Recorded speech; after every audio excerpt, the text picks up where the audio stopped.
செல்வம் முக்கியமா இல்ல அறம் முக்கியமா? இந்த ஒரு குறள் உங்கள் வாழ்க்கை பார்வையை மாற்றும். அதிகாரம் 4 அரண் வலியுறுத்தல். குறள் 31. சிறப்பு ஈனம் செல்வமும் ஈனம் அறத்தினூங்கு. ஆக்கம் எவனோ உயிர்க்கு. தமிழ் பொருள். அறம் மனிதனுக்கு புகழையும் செல்வத்தையும் தருகிறது. ஆனால் அதைவிட உயிருக்கு பெரிய பயன் வேறு என்ன இருக்க முடியும்? எளிய விளக்கம். நாம் வாழ்க்கையில் பணம், பதவி, புகழ் ஆகியவற்றை தேடி ஓடிக்கொண்டிருக்கிறோம். ஆனால் இந்த குறள் ஒரு முக்கியமான உண்மையை சொல்கிறது. அறம் இருந்தால் செல்வமும் புகழும் தானாக வரும். அறம் இல்லாமல் கிடைக்கும் வெற்றி நிலையானது அல்ல. அறம்தான் வாழ்க்கையின் அடித்தளம். உதாரண கதை. ஒரு கிராமத்தில் 2 பேர் வாழ்ந்தார்கள். ஒருவன் நேர்மையாக உழைத்து வாழ்ந்தான். மற்றொருவன் ஏமாற்றி குறுக்கு வழியில் பணம் சம்பாதித்தான். சில காலத்தில் குறுக்கு வழியில் சென்றவன் பெரிய பணக்காரன் ஆனான். ஆனால் அவனை யாரும் மதிக்கவில்லை. நேர்மையாக உழைத்தவன் மெதுவாக வளர்ந்தான். ஆனால் அவனை எல்லோரும் நம்பினர்.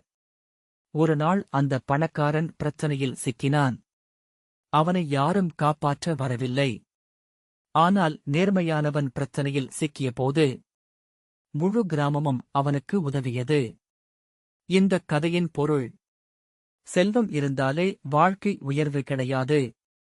அறம் இருந்தால்தான் மனிதனுக்கு மதிப்பு, பாதுகாப்பு, உண்மையான உயர்வு கிடைக்கும். ஊக்கவுரை. அறம் என்பது ஒரு பழக்கம் அல்ல, அது ஒரு வாழ்க்கை முறை. நீங்கள் செய்யும் நல்ல செயல்கள் ஒருநாள் உங்கள் வாழ்க்கையை உயர்த்தும். நிஜ வாழ்க்கை சம்பவம். பல பெரிய வெற்றியாளர்கள் கூறுவது ஒன்றுதான்.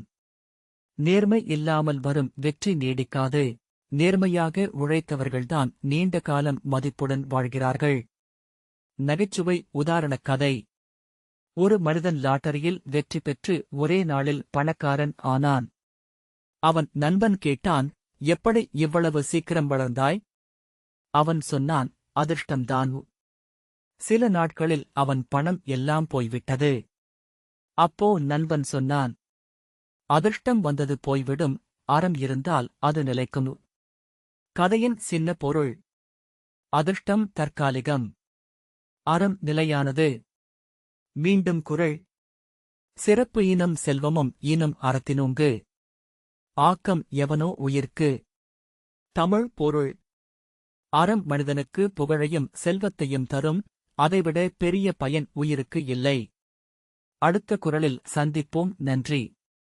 இந்த மாதிரி தினமும் ஒரு திருக்குறள் விளக்கம் பார்க்க கீழே இருக்கும் சப்ஸ்கிரைப் பட்டனை அழுத்துங்கள்.